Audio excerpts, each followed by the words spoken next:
AddHR's hot topics this time are managing unplanned absences during the summer, the contractor debate, and just a reminder on the importance of maintaining confidentiality in the wake of GDPR.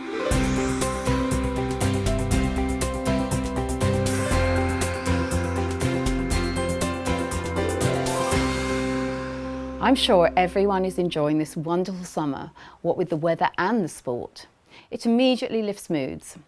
However, in HR terms, it can be problematic for businesses experiencing more than normal absences, which of course is disruptive and costly. We've noticed that isolated days of sickness have been on the increase over the last couple of months, and managers are unsure how to approach this.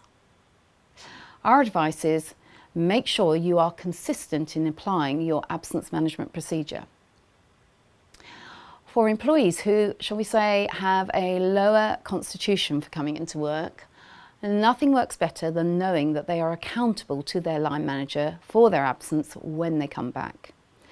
This takes place in the shape of conducting return to work meetings, and making sure employees complete self-certification forms, yes, even for a day, seeing if there's any patterns developing, and of course applying a recognised absence management framework like the Bradford factor to highlight spikes of absence amongst employees.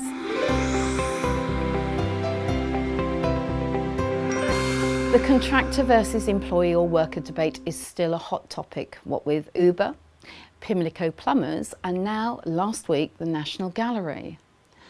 A bank of freelancers at the gallery are claiming unfair dismissal on the premise that they've been treated as employees, have suffered age and sex discrimination, and that they should be entitled to holiday pay. We have mentioned this before, you must have the appropriate contract in place, but it is also what is actually in practice that will govern the correct working status if tested.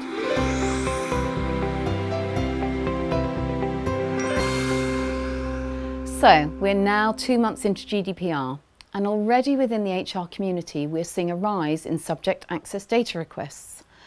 I cannot urge enough for employers, line managers or anyone connected with employee files and data to review very carefully how they are managing this and to make sure that they have tight procedures in place for security of information.